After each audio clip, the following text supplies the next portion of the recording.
Evet, bildiğiniz gibi yakın dönemde video oyun sektörünü kasıp kavuran bir oyun çıktı. Adı Elden Ring. Bu oyun öyle bir oyun ki şu an dünya çapında büyük ses getirmiş durumda. Neredeyse gördüğüm herkes bu oyunu oynuyor. Ben de duyurulduğu zamandan beri herkes gibi Elden Ring'e karşı büyük heyecan duymuştum ve bu güzel oyunu bana sağlayan videomuzun sponsoru... pardon, kanalımızın sponsoru yokmuş arkadaşlar. O zaman haydi devam edelim. Oyunu alabildiğim için kendime ve Steam kralı Sayın Gabe Newell'a teşekkür ediyorum. Çok nadir ön sipariş veren birisi olarak Elden Ring, nadir ön sipariş verdiğim oyunlar arasında yerini aldı. Ön sipariş döneminde eğer elinizi çabuk tuttuysanız PC tarafında Steam cüzdan kampanyaları vardı arkadaşlar. Bu kampanyalar sayesinde oyunun normal fiyatının da altında çok daha uygunu almış olabilirsiniz. Oyunun fiyatına gelecek olursak ilk ön sipariş fiyatından alamayan arkadaşlar için üzgünüm. 300 TL'den ön siparişi açılmıştı ve ne yazık ki çok geçmeden 500 TL gibi iyice uçuk fiyatlara çıktı. Yani üzücü. Benim Souls-like türü oyunlarla tanışmam Bloodborne ile olmuştu. Bloodborne'un o büyüleyici enfes atmosferi, beni kendine hayran bırakan Victoria dönemi mimarisi gerçekten olağanüstüydü. Öncesinde birçok insan gibi oyunun zorluğu konusunda bu türe biraz uzak duruyordum. Ama Souls-like türünü Bloodborne ile tadarak bu türün neden bu kadar sevildiğini ve bu oyun türünün insana nasıl farklı duygular hissettirdiğini böylelikle anlamış oldum. Bloodborne maceram benim yarım kalmıştı açıkçası. Geri dönüp bitirmek istediğim oyunlardan. O da çok güzel bir Souls-like oyundu. Tam oynadığım dönem şehir dışına çıkmıştım falan, araya bir takım işler girdi derken o şekilde yarım kalmıştı. Sonrasında da aklımda olsa da bir türlü geri dönüp devam edememiştim. Siz nasıl düşünüyorsunuz bilmem ama Souls-like oyunlarda benim dikkatimi çeken nokta, oyuna başlayıp adapte olduktan sonra araya farklı oyunlar falan girerse veya oyuna uzun bir ara verip dönerseniz devam etmesi biraz zor oyunlar gibi geliyor bana. Tekrar adapte olmakta zorluk yaşamıştım ben. Elden Ring'in verdiği bu güzel motivasyon ile oyunu bitirdiğimde yarım kalan Bloodborne macerasına ve bir türlü fırsat bulup giremediğim Dark Souls serisinde oynamayı düşünüyorum. Souls-like türünün oyuncuya verdiği o duyguyu tarif etmesi güç. Daha önce hiç deneyim etmemiş oyunculara en azından bir şans vermelerini tavsiye ederim. Elden Ring, Dark Souls serisi, Bloodborne veya From Software'in dışında Nioh gibi oyunları en azından bir denemenizi tavsiye ederim. Nioh'un ilk oyununu oynadım, o da çok güzel bir oyundu, çok sevmiştim. Seversiniz veya sevmezsiniz ama bu türe bir şans verin derim. Evet, Elden Ring'i oynuyorum ve oynamaya devam ediyorum arkadaşlar. Oyunu bitirmem biraz zaman alacağı için, hele ki benim oynayış tarzımla biraz uzun süreceği için sanırım oyunun 100 saate kadar yolu var gibi görünüyor. Belki de daha fazla.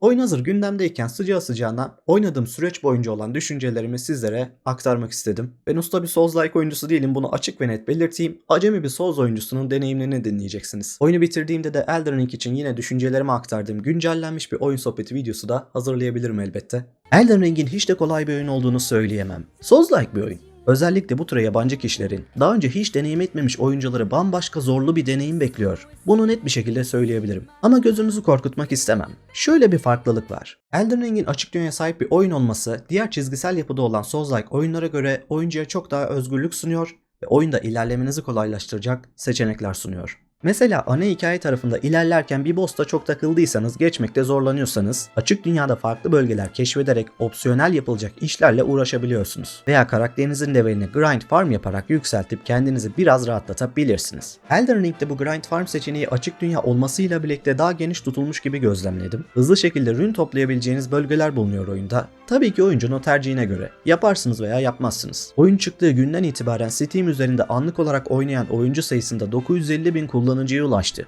Bu sayı artmaya devam edecek gibi duruyor. Bir Souls-like oyun için şahane bir sayı. Tabii ki bu kadar oyuncu arasında kimi oyuncuyu Souls-like türüne kazandırırken, kimileri de oyunun zorlu yapısından dolayı pes edip uzaklaşacaktır. Ben anlatırken siz bir yandan oyun içi kaydettiğim görüntüleri de izliyor olursunuz. Boss savaşı falan spoiler içeren görüntüler eklememeye çalışacağım. Daha çok açık dünyada keşif odaklı görüntüler içerebilir. Oyunun atmosferi şahane. Tam From Software'a yakışır şekilde özenle tasarlanmış. Çok hoş mekanlar, çok hoş mimari yapılar görüyoruz. Oyunun grafiklerine gelecek olursak ben grafik takıntısı olan birisi değilimdir.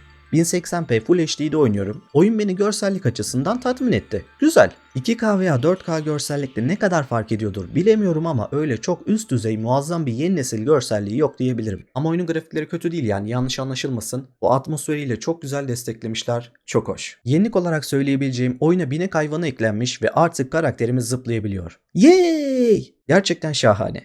Binek hayvanı oyuna çok hoş bir hava katmış. Üstelik binek hayvanı üzerinde savaşmak hem çok keyifli hem de güzel bir rahatlık sağlıyor. Binek hayvanımız böyle yüksek yerlere zıplıyor falan, çok hoş. Binek hayvanımız konusunda dikkatimi çeken bir nokta, hayvanın tabanlarına sanki yağ sürülmüş gibi hayvan akıp gidiyor yani. Böyle kullanım hissiyatında bir ağırlık hissettirmiyor. Belki bunu özellikle de yapmış olabilirler tabi. Oyun yeterince zor, bir de hayvanı kullanırken oyuncular işkence çekmesin demiş olabilirler. Karakterimizin artık zıplayabiliyor olması da harika olmuş. Daha önceki Souls oyunlarında yoktu, hatırlarsınız. Bunun dışında oyunda yanımıza çağırabileceğimiz ruhlar bulunuyor. Açık dünyada belli bölgelerde veya boss savaşı öncesinde dilerseniz çağırabiliyorsunuz. Bu ruhları uygun çağırabileceğiniz bölgelerde ekranda ikonla bir sembol çıkıyor, o şekilde anlıyorsunuz. Yardımcı çağırabildiğimiz ruhların tabii ki bir sürü seçeneği bulunuyor. Sahip olduğunuz ruhları envanterinizden hızlıca değiştirebiliyorsunuz. Ayrıca bu ruhların seviyelerini de yükseltme şansınız var. Ruhların seviyelerini yükseltince elbette ki savaş esnasındaki etkileri de artıyor. Oldukça yararlı olduklarını söyleyebilirim. Boss savaşında çağırdığınız diyelim boss'u bir yandan oyalıyor, siz de gidip boss'un arkasından saldırabiliyorsunuz.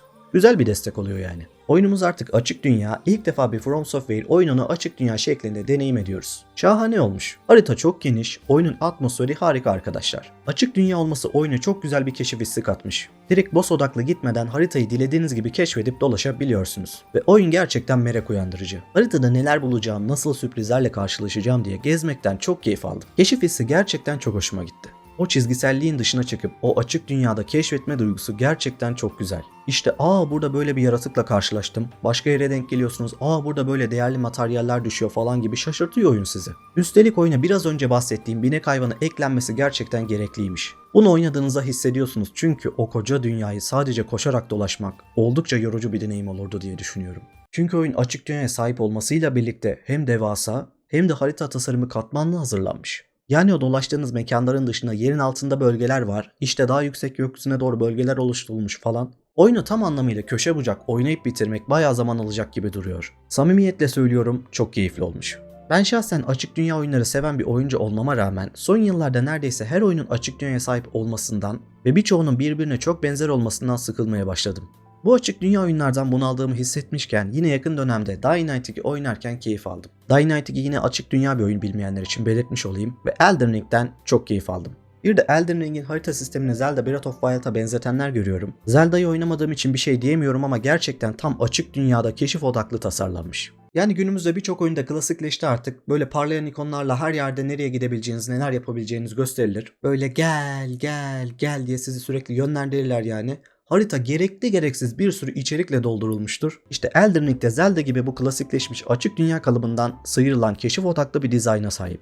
Ve bu benim çok hoşuma gitti. Onun dışında oyunda kalabalık düşman gruplarını temizledikten sonra flask yani can potları falan, bunların yenilenip o anda dolması çok güzel olmuş. Zaten oyun bir de açık dünya olduğu için bu yenilik sanki gerekliymiş, çünkü potlarınız tükendiğinde eski adıyla Bonfire, Elden Ring'de Grace diye geçiyordu sanırım. İşte bu noktalara dönme ihtiyacı duyuyor insan. Bu güzel bir yenilik olmuş. Arkadaşlar samimiyetle söylüyorum, uzun yıllardır bir oyuna karşı böyle heyecan verici farklı duygular hissetmemiştim. Gerçi en son Red Dead Redemption 2 için bu kadar heyecanlanmış olabilirim. Canımın içi, senin her zaman yerin ayrı. Abi siz bu oyunu nasıl yaptınız ya? Bildiğin sabah kalkıyorum, Elden Ring oynamalıyım diye uyanıyorum. Gün içinde işlerimin arasında Elden Ring aklıma geliyor. Vakit bulsam da Elden Ring oynasam diye düşünüyorum. İnanın çok başka bir duygu. Uzun zamandır bir oyun için böyle hislere kapılmamıştım. Bu tarz oyunlar gerçekten sürekli görebildiğimiz yapımlar değil. Çok farklı. Oyunun teknik problemlerine, üzücü kısmına gelecek olursak, oyun bayağı optimizasyon, performans sorunlarıyla çıkış yaptı arkadaşlar. Performans sorunlarını göz ardı edemeyiz. Konsol tarafında da teknik problemler olmasıyla birlikte özellikle PC tarafında sistemden sisteme çok dengesiz bir deneyim sunuyor. İşte bu çok üzücü. Oyunun teknik anlamda böyle problemleri varken bu şekilde nasıl çıkardılar? Bunu ben açıkçası anlayamıyorum. Bana garip geliyor. Oyunun bu kadar ciddi performans sorunları varsa bence bir erteleme gelmeliydi. Konsol tarafına olmasa bile PC tarafı düzeltilene kadar biraz daha ertelenebilirdi belki. Üst düzey PC sistemine sahip kullanıcılar bile problem yaşadığını söylüyor, düşünün. Veya daha düşük sistem özellikleriyle daha rahat oynadığını, pek problem yaşamadığını dile getiren kullanıcılar var. Tabi konsol tarafında oynayan oyuncular da çok fazla FPS düşüşü falan yaşadıklarını, yine performans konusunda memnun olmadıklarını dile getiriyorlar ne yazık ki. Oyun gerçekten şahane olmuş. Oyunun başına geçtikten sonra başından kalkmakta oldukça güçlük çekiyorsunuz. Bu teknik problemlerine rağmen kendini oynatması bir başarıdır. Çünkü oyun gerçekten keyifli olmuş. Başka bir oyun olsa birçok kullanıcının oyunu iade etmeyi veya oyunu oynamaya ara verip düzeltilmesini bekleyeceğini düşünüyorum. Bu konuda From Software umarım ki biz oyuncuları hayal kırıklığına uğratmaz. Bir an önce bu performans sorunlarını dilerim ki güncellemeleriyle çözebilirler, stabil bir şekilde oyunu güzel bir şekilde deneyim edebiliriz. Son olarak oyuna verilen puanlardan kısaca bahsedecek olursam oyun gerçekten güzel. Çok özenilmiş şahane bir iş var ortada. Harika. Ancak basın puanlarını gerçekten ben kendi adıma biraz abartı buldum. 10 üzerinden 10 puanlar havalarda uçuştu falan. Şimdi puanlara baktığınızda çok dikkat çekici değil mi? Oyunun türüne uzak olan oyuncular için bile cezbedici duruyor puanlar. Yani merak uyandırıcı. Bu kadar puanı neden vermişler diye insanın aklı oraya gidiyor. Benim kanalımı takip ediyorsanız veya sosyal medya hesaplarımı takip ediyorsanız bunu ara ara dile getiriyorum. Ben filmlerde olsun, oyunlarda puanlara takılan birisi değilimdir. Ben kendim deneyim ettiysem, sevip sevmediğime, tükettiğim içeriğin artılarına, eksilerine bakarım. Elden Ring oyun dünyasında yıllar geçse de üstünden adından söz ettirecek bir oyun olmuş. Böyle oyunlar kolay kolay göremiyoruz. Yani oyun şimdi en az 9 puanı hak eden bir oyun. Veya 9,5 artık nasıl puanlamak isterseniz. Ama basın tarafında birçok yerden 10 puan görmek, bilemiyorum. Sizce de burada bir gariplik yok mu? Kendi adıma söylemem gerekirse bir oyunun 10 puan alması oyun sektörüne baya büyük özgün bir yenilik getirmiş olmalı diye düşünüyorum. Diğer birçok şirketi şaşırtacak, onlara ilham kaynağı olacak özgün yeni mekanikler, farklı içerikler gibi oyunculara daha önce yaşamadıkları bambaşka bir deneyim sunmalı diye düşünüyorum. Elbette ki farklı düşünen arkadaşlar olabilir. 10 üzerinden 10 puan alması basın tarafında farklı değerlendirmeler içeriyor da olabilir. Türünün en iyisi mi demek, şaheser bir oyun mu demek? Benden şimdilik bu kadar efendim. İzlediğiniz için çok teşekkür ediyorum. Elden Ring'i bitirdiğimde de yine düşüncelerimi aktardığım güncellenmiş bir oyun sohbeti videosu da paylaşmayı düşünüyorum. O vakte kadar kendinize çok iyi bakın. Görüşmek üzere. Hoşça kalın.